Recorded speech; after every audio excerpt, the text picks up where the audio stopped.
So for all of my excitement about Valve's forthcoming Gabe Cube, I have not really talked any great length about the games I'm most excited to play on it. And I mean, I guess the short answer is that I'm excited to play everything. But the longer answer is a little bit more complicated, and that's because the Steam games that I play really slot into two main categories. One are the games I'm just personally very excited about for my own amusement, and then the other would be predominantly games that I play for channel stuff and making content here. And it's easy to find the games that I like just for me, right? It's easy enough to look through my never-ending backlog and figure out exactly how I want to organize or approach those games on the Steam machine. But when it comes to games that I play for channel stuff, it gets a little bit trickier. Some weeks I will play the games that you recommend, other weeks I will download like 24 random indie demos to see what shakes out, and then sometimes I might play games that have nothing to do with the Steam ecosystem at all, and rather just slam together a video about how to play Game Boy cartridges on your Steam Deck. Thankfully, there's a whole lot of overlap between the games that I would play just for me and the games that I would play for content here on the channel, so that's what today's video is all about, as I'm just going to explore the different types of games that I'm most excited to play on the Steam machine whenever it manifests, and some of the video ideas that are likely to shake out on account of it, because yeah, naming every individual game that I'm pumped to play on the Steam machine would take forever. So let's start with the first and most obvious type of game that I think a lot of people are pumped to check out on their Steam machines whenever they get them in hand,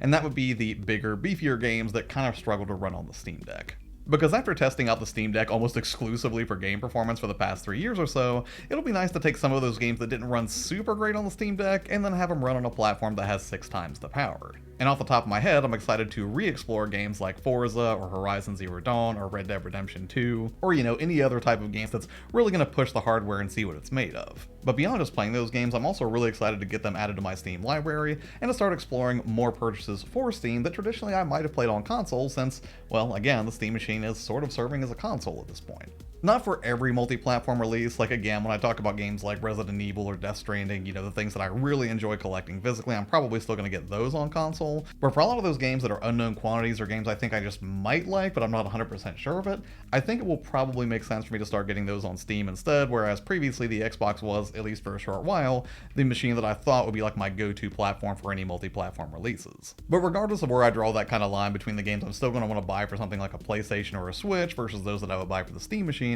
it's nice knowing that now I at least have the option to experience those in a quality that's more comparable to what I would get from those consoles, without having to leave the coziness of my living room for the privilege. And speaking of a cozy living room experience, the next type of game that I'm really pumped to check out on the Steam machine would have to be couch co-op games, which ironically, some of the first games that sprang to mind were those that I played and enjoyed during the Xbox 360 Live Arcade days, and that would be games like Castle Crashers or Scott Pilgrim vs. the World. Because even though I know the Steam machine will be able to effortlessly handle online gaming and without charging me a fee for the privilege no less, I still like the idea of kind of a return to like those couch co-op days or local multiplayer experiences. Like, don't get me wrong, I love playing games online with friends and hooking up through Discord or whatever, and that's totally fine, but I do kind of miss those days of split-screen multiplayer being more prevalent, probably around the 5th or 6th generation of consoles. And because the Steam machine, just like the Steam Deck, I'm sure will end up serving as a portal to basically your entire retro gaming history, like I mentioned in that video from last year, it's probably going to be a pretty great candidate for exactly these types of games. And that doesn't mean it has to be retro stuff or emulation necessarily to enjoy an experience like that. I mean, there are other modern titles that I think will be fun to play locally, like Darksiders Genesis or Jitsu Squad, or probably a few dozen beat-em-ups that I'm forgetting right now. I think it's just really easy to think in the direction of retro emulation when it comes to experiences like that, because back then those consoles just,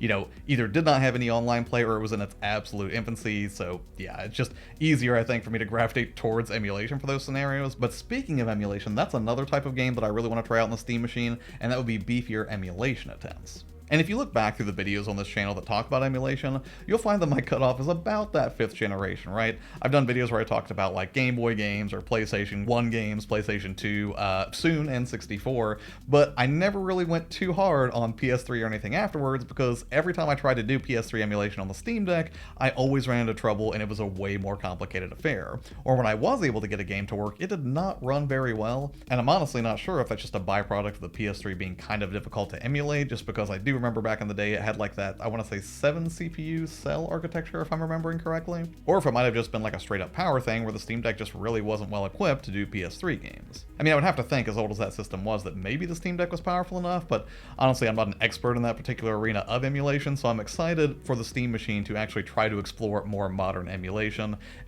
And that's the thing, like when I say modern, I mean, PS3 and forward, right? It's not necessarily that I have to have that emulation experience, I just want to experiment with it because it's inherently kind of interesting, right? It would be crazy to me if I could have the Steam machine set up, and for a lot of the PS3 games that I have back here on the shelf, if I could just play backups of those as easily as I do like Super Nintendo games or Game Boy Advance games. Because I just haven't done a lot of it, and what I have done did not turn out great, so I'm hoping for better results whenever I get the Steam machine in hand. And when I say modern emulation, I'm not really interested in emulating the Switch though. I mean, it's fun from a technical perspective, right, just to see that it can be done, but honestly, if I'm going to play a Switch game, I would just assume play it on the Switch 2, which I'll have right next to this thing in my living room. Although I will say the Wii and the Wii U might not be off the table, because I haven't done a lot of emulation with those systems either. I think I did the Wii U once as like a proof of concept thing, and it ran pretty well as I recall. But yeah, I'm sure any system I emulate on the Steam machine is going to be a really fun experience, but yeah, I am definitely excited to push that a little bit further and see what comes out, and hopefully get some great videos out of it. And actually, speaking of lower fidelity retro games, this next one's going to sound really broad, but it is a little bit more nuanced, I promise,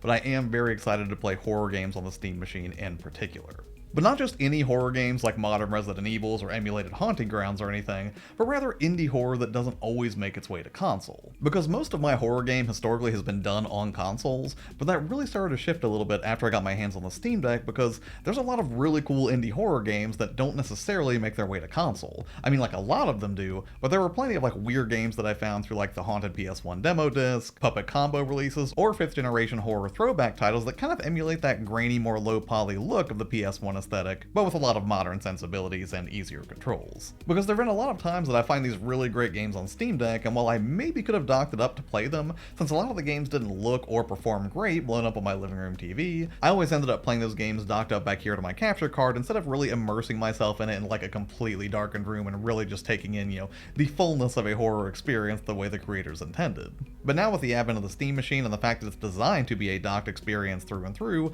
I should be able to appreciate some of those weird, obscure, more horror-centric titles, along with other friends who appreciate horror as well, rather than having them pull up to my desk at a PC or something to check it out, or maybe to hand it to them on the Steam Deck where it might not have the same punch as seeing it blown up on the big screen. Which should make it a lot easier for me to convince a lot of people that yeah, you absolutely need to play Rewind or Die. And the only thing that really sucks about these weird little horror gems is that oftentimes they are not optimized for controller play necessarily, and they're expecting you to have a mouse and keyboard at the ready, which does give me the perfect segue to the last type of game that I'm really excited to check out on the Steam machine, and that would be mouse and keyboard heavy games. The thing I keep forgetting in my mind is that even though the Steam machine will definitely look and play like a console in terms of ease of use and just getting to your stuff, it's still a fully fledged PC just like the Steam Deck. And to that end, it kind of gives me an entirely new option for living room play, because historically, again, I've never kept like a living room PC or anything like that to play PC games in that location. But now I'm considering keeping a keyboard and mouse nearby, not just for greater control or to maybe finally pull off a successful 360 in Dead by Daylight,